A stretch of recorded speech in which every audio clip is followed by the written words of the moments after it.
سيدنا ومولانا محمد بن عبد الله وعلى آله وأصحابه ومن تبعهم ووالاه أما بعد. Bapak-bapak dan ibu jamaah salat subuh yang dimuliakan Allah, puji syukur kita panjatkan hadirat Allah.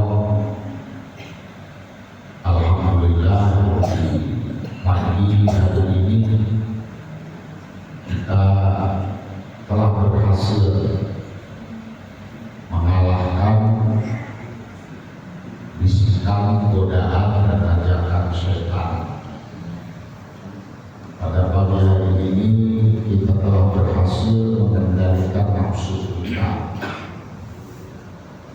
Kalau syaitan nyuruhnya nggak bangun, begitu as-salatu khairun minan naum, tarik-tarik selimutmu. Alhamdulillah sebelum adzan kita sudah bangun dan berada di masjid. Semua ini tidak lepas dari pertolongan Allah, karunia yang besar kepada kita semuanya. Karena ditakdirkan kita bisa sholat saja itu sudah menjadi anugerah yang mahal.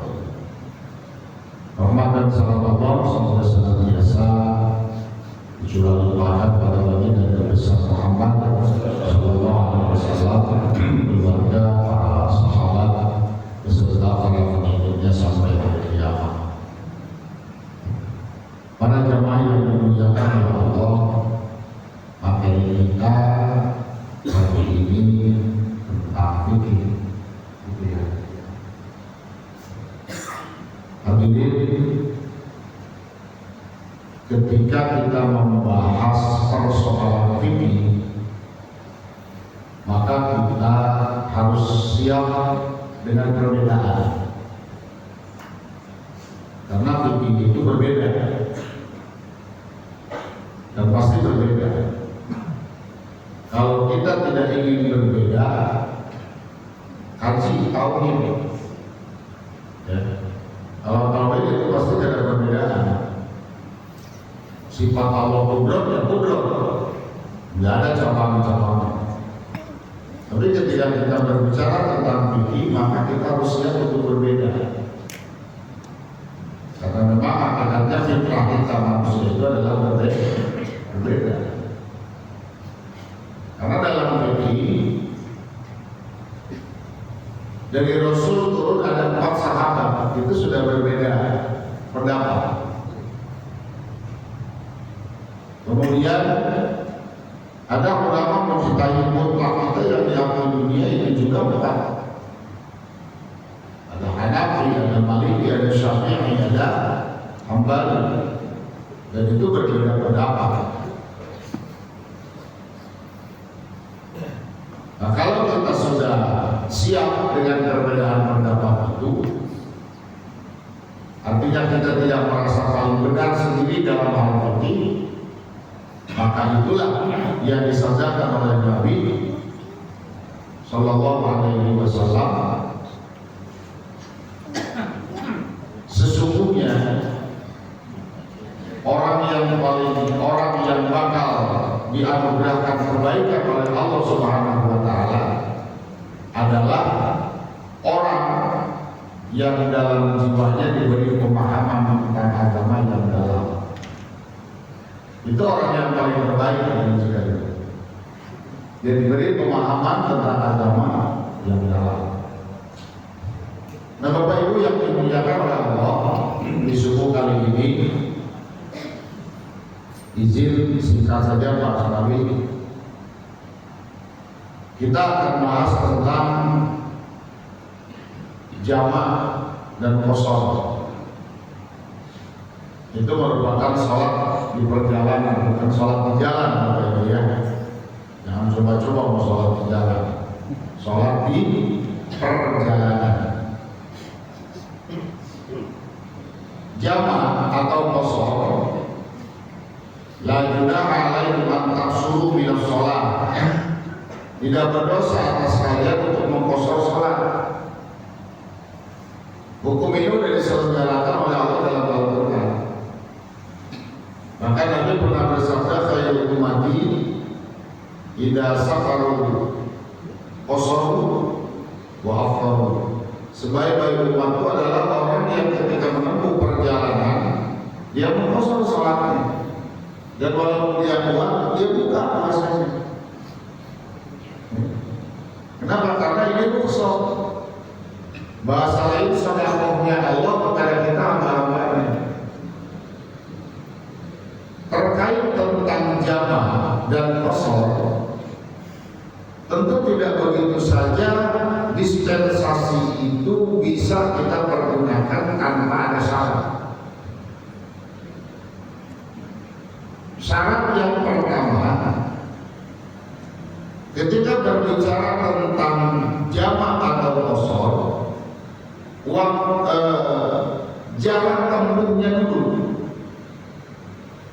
Ini bukan persoalan waktu tempuh sekarang, tetapi jarak tempuh yang sudah ditetapkan oleh para ulama. Jarak tempuh yang paling minimal menurut Imam Syafi'i yang kita di dalam jarak tempuh itu sudah bisa menjamak atau mengqasar sholat itu 81 km. Ya, 81 km. Berarti kalau ketemu di Tanjung Karang itu kurang apa lebih. Stasiun Kota Bumi, stasiun Tanjung Karang aja 85, yang lompong gitu jalannya. Nah, kita naik mobil itu bisa 103, 105 ya, tergantung dari mana titiknya kita berangkat. Nah, di jarak tempuh itu maka kita sudah boleh untuk menjamak atau mengqasar sholat. Kemudian yang kedua, rukhsah itu, dispensasi itu bisa kita lakukan jika kita posisinya berada di perjalanan. Ini syarat. Jadi kita masih di perjalanan. Maka Bapak Ibu begini, ini kita kelurahan Kelapa 7 sampai di mana perbatasan Kelapa 7 ke arah sana, ke arah timur. Jadi Mas ya, iya, ini ada kelurahan Kelapa 7 ini. Karena kalau nyebrang, kalau patokannya nyebrang kali atas, itu di sebelah kirinya masih ada yang masuk Kelapa 7 kelurahannya. Jadi Mas, Bapak Ibu, kita mau ke Tanjung Karang, ya, kita mau ke Tanjung Karang. Berangkat dari rumah jam 11:30 menjelang zuhur. Kemudian kita berhenti di Masjid Al-Musyraful Khair Jatimas. Itu udah masuk desa Jatimas. Kita berhenti di situ, masuk waktu zuhur, kita sholat jamaah dan qasar atau jamak saja, qasar saja di Masjid Al-Musyraful Khair itu sudah boleh.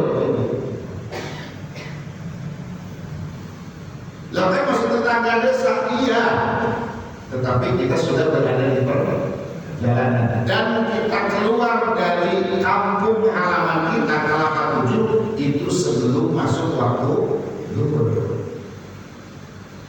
Tapi kalau Bapak Ibu keluar dari rumah, keluar dari kampungnya setelah zuhur, maka Bapak Ibu tidak boleh menjamak atau mengqasar di perjalanan. Kenapa? Karena Bapak Ibu sudah terkena wajib sholat zuhur di kampung halaman. Kan ada sekarang orang yang kesannya seakan-akan tidak mau menggunakan rukhsah itu. Lah apa sih sholat jamaah, lah apa sih qasar? Kita kan bawa kendaraan sendiri. Toh sekarang mesti di pinggir jalan banyak. Toh sekarang di tol ada rest area juga ada mesinnya. Iya Bapak Ibu. Ini tawaran dari Allah, sedekah dari Allah. Artinya terlepas Bapak Ibu mau menerima tawaran sedekah dispensasi itu, menerima atau tidak terserah Bapak Ibu. Bapak Ibu di perjalanan mau sholat secara ismam boleh, itu lebih baik. Bapak Ibu mau sholat pakai rusuk, jamaah atau qasar, itu juga khairul ummati, katanya sebaik-baik umatku. Artinya, saya kadang-kadang sering agak berdebat sedikit. Berhenti di rest area, yuk kita sholat. Kita jamaah ya, qasar contohnya. Ayo ngapain sih jamaah qasar? Kita kan bawa mobil sendiri. Oh yaudah, saya mau jamaah mau qasar, atau mau imam sendirian aja. Kalau mau imam sendirian aja, saya mau jamaah mau qasar. Kenapa? Karena ini rusuh dari Allah. Ini sedekahnya Allah, masa kita tidak terima. Dan saya ingat dengan ucapan beliau almarhum almarhumlah Kiai Haji Syukur ketika kami pulang beristighfar di Siger waktu itu. Jadi kami rombongan pulang malam. Kita sholat jamaah akhir maghrib dengan isya. Jadi ada salah satu makmum, kenapa Pak Yai kita sholat jamaah akhir? Ini sedekahnya Allah. Dan kita tadi udah lihat jamaah akhir sudah diumumkan. Maaf Pak Yai, saya nanti ajalah sholat maghribnya di pondok di rumah. Karena dia nggak sholat maghrib jadi udah kelewat. Kita udah lihat jamaah akhir. Apa kata beliau almarhum? Jadi orang itu jangan sombong ya. Jadi orang itu jangan sombong. Dikasih sedekah kok nggak diterima. Ini Allah yang kasih sedekahnya. Jadi maaf, sekali lagi jamaah atau qasar ini bukan persoalan banyak masjid atau tidak. Ya. Bapak Ibu berhenti di setiap masjid atau tidak, bawa kendaraan sendiri atau tidak, ini persoalannya rukhsah, dispensasi sedekah dari Allah. Maka mau silakan mau dipergunakan atau tidak, itu hak Bapak Ibu sekalian. Tapi itu hukum. Jadi yang kedua, kita berada di perjalanan yang syaratnya. Maka pertama ketika keberangkatan, kalau kita mau ke Tanjung Karang berangkat setelah masuk waktu zuhur, maka Bapak Ibu tidak diperkenankan lagi untuk jamaah atau sholat. Tetapi Bapak Ibu sudah diharuskan sholat zuhur di kampung halaman. Kepulangan sekarang. Ini masih banyak yang belum paham, belum mengerti, terutama ibu-ibu. Terutama ibu-ibu. Allah dan Farah. Dari sana jam 5. Otomatis dong, walaupun pakai karona, nyampe sini jam 7 malam. Ya, nyampe sini jam 7 malam. Waktu hari udah habis. Nanti aja sholat jamaahnya. Di mana? Di rumah. Bu, kalau sudah nyampe rumah itu sudah tidak lagi masuk syarat untuk jamaah, nggak boleh lagi jamaah. Karena ibu sudah sampai rumah, bapak sudah sampai rumah, sudah masuk perbatasan kampung orang dengan kampung kita. Batasnya kelurahan, Pak. Jadi kalau bapak ibu mau menjamaah, ya, qasarnya dulu mau menjamaah sholat, jangan dulu masuk ke kampung halaman sendiri. Kalau saya enak, Pak. Kalau saya enak, Pak. Kalau mau jamaah, keluar aja dari kelurahan dan Nusantara, berhenti di sini Tawakal situ. Itu udah kelapa 7. Dengan catatan kalau zuhur keluar sebelum zuhur dari kelurahan dan Nusantara, berhenti di Masjid Tawakal kelapa 7. Sholat jamaah di situ tidak boleh, Pak. Kenapa? Saya sudah keluar dari perbatasan. Ya. Pulang begitu. Kalau dia mau jamaah takhir, misalnya nyampe Kota Kuning di jam 8, jam 9 malam. Jadi nggak sholat maghrib gitu, nggak lihat jamaah takhir. Kalau saya dapat berhenti di Masjid Haji Yusuf, selesai, Pak. udah bisa tuh jaman akhir ketika pulang. Nah, Bapak Ibu ini yang ke-87 ini. Candi Mas, paling kalau naik Corona kan itu masih 87 ya. Corona itu udah 87 ya. Iya, udah 87 nggak boleh lagi Pak. Kalau Bapak Ibu pulang mau jaman akhir, Bapak Ibu harus turun di Candi Mas di sini jalan kaki. Nah ini yang kedua syarat jamaah. Kemudian yang ketiga syarat jamaah itu kita tidak boleh bermakmum kepada orang yang sholatnya sempurna. Jadi bahkan merupakan syarat jamaah yang tidak boleh bermakmum kepada orang yang sholatnya sempurna, artinya tidak jamaah dan tidak kosong. Ini kadang-kadang ya ada saja. Kita mau mengajukan lagi berangkat sore maghrib di perjalanan mampir di sini. Banyak orang yang berjamaah dengan penduduk kampung di situ. Berjamaah dengan penduduk kampung di situ.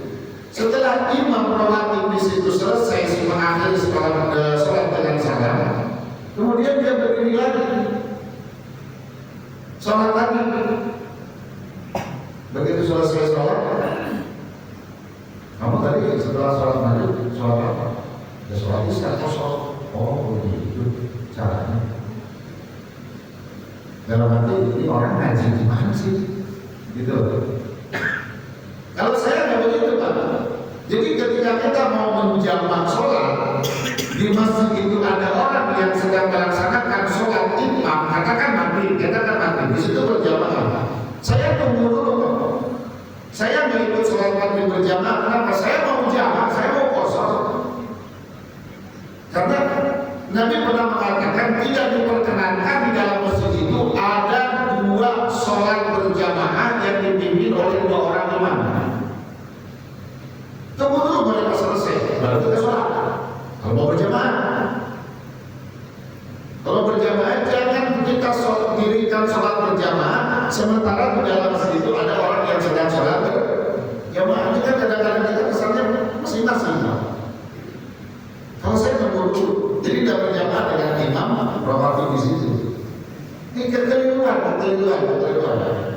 Pelaksanaannya udah bagus, tetapi caranya yang belum bagus.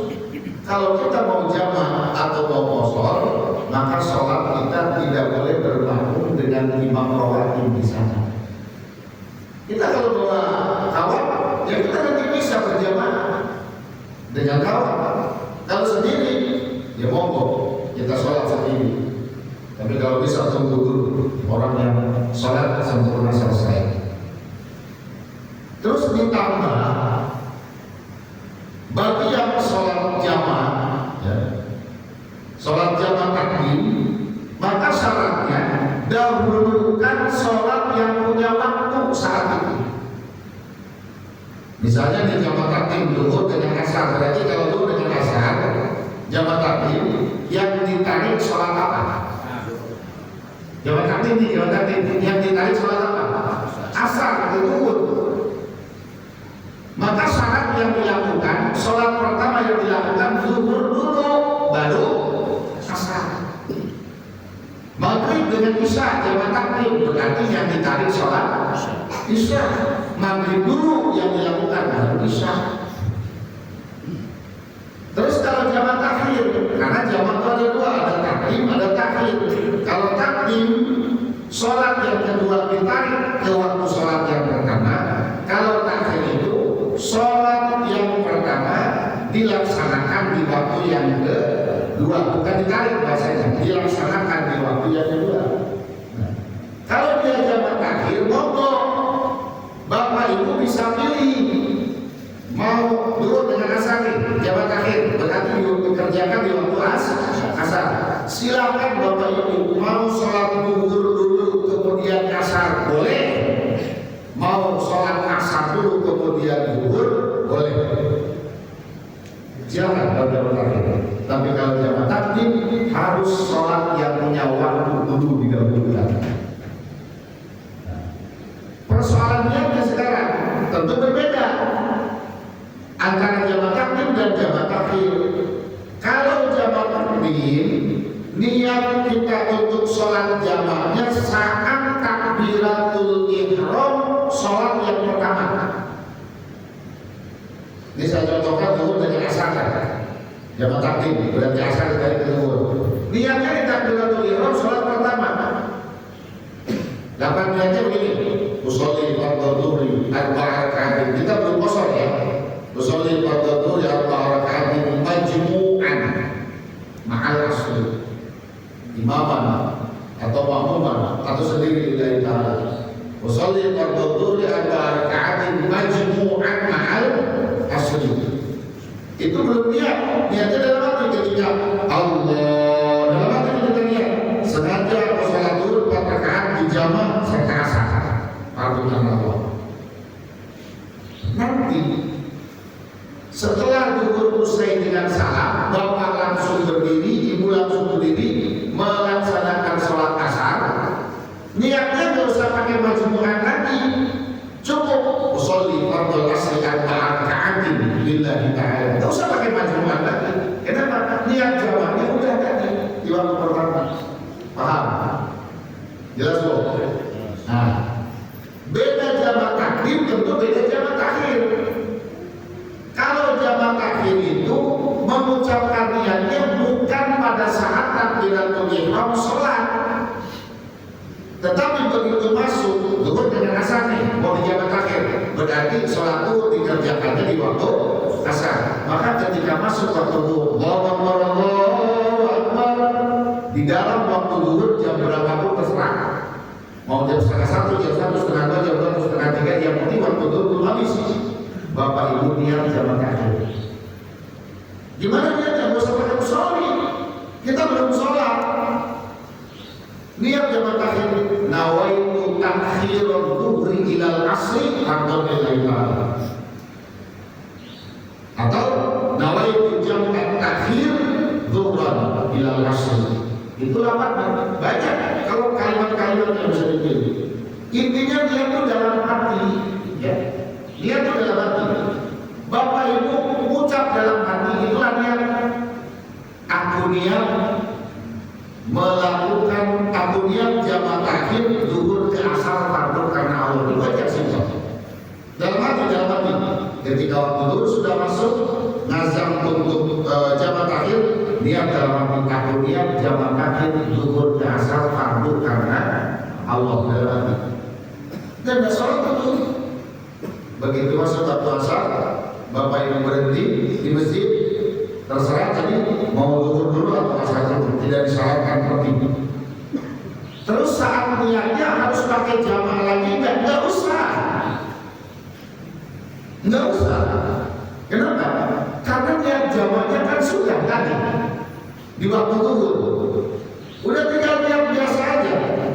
Sekarang kita sepakati sholat yang dikerjakannya jamak takhir mau zuhur dulu asar dulu. Sepakati dulu, zuhur dulu asar dulu. Kalau saya yang punya waktu dulu, kalau saya asar dulu, karena dia yang punya waktu, zuhurnya nanti belakangan. Namanya takhir kan, diakhirkan. Maka bapak ibu tinggal lihat sholat asar seperti biasa. Usolli fardhu asri arba'a raka'atin lillahi ta'ala. Tidak harus untuk mustaqbilatul lagi ada, tidak harus pak. Usolli fardhu asri arba'a raka'atin lillahi ta'ala. Sengaja sholat asar terkait karena Allah, kalau imam, kalau makmum sebut makmum. Zuhurnya juga begitu. Usolli fardhu arba'a raka'atin lillahi ta'ala. Terus pakai majmu'an lagi karena jamaknya sudah tadi. Nah, bapak ibu yang dimuliakan oleh Allah, sebagai syarat terakhirnya dalam qasar, tadi jamak dan qasar kan?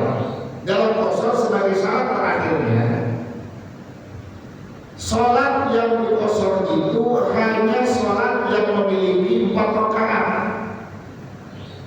Hanya sholat yang jumlah rakaatnya 4 rakaat. Ya.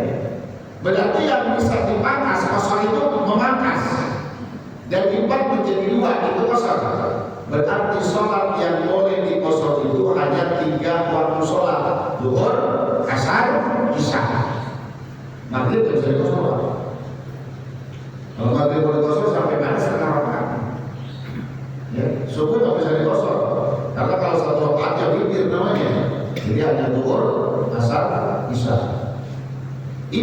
sohbat sekali lagi. Ini rusuh. Dan jamak kosor ini pelaksanaannya bisa dipisah. Bapak Ibu mau sholat jamak saja tanpa kosor monggo, berarti zuhur asar 4. Bapak mau kosor saja di setiap waktu boleh. Masuk waktu zuhur, berhenti di masjid, sholat zuhur 2 rakaat saja, selesai udah berangkatannya. Nanti masuk waktu asar, berhenti lagi di masjid, sholat asar saja 2 rakaat boleh. Boleh juga digabung jamak kosor. Kalau saya itu yang sering dilakukan, jamak kosor simpel digabung iya. Kalau sholat zuhur dan asar dipangkas iya. Ya, ini sedekahnya Allah, Pak. Gak usah kita sholat untuk hitungan malas amat. Bukan persoalan hitungan sekali lagi. Tetapi ini sedekahnya Allah. Kita mau menggunakan hak. Nabi aja bilang sebaik-baik umatku kok begitu. Masa kita nggak mau dibilang sebaik-baik umat? Tadi yang dimuliakan Allah Subhanahu Wa Taala itu tentang kosor ya. Jadi ya singkat aja.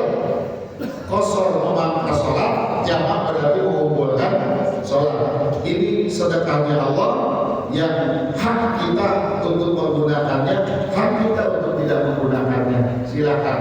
Ada pun syarat-syaratnya tadi sudah saya sampaikan beberapa. Tinggal kita nanti silakan untuk mempraktekannya seperti apa dan bagaimana tadi sudah saya sampaikan. Bapak Ibu yang dimuliakan oleh Allah, barangkali penyampaian materinya cukup sampai di situ. Tinggal nanti kita buka ruang untuk diskusi lain dengan tanya jawab. Dan tanya jawab ya harus sudah mumpuni yang jawabnya. Kita diskusi aja tentang mungkin ada yang belum paham jamak kosor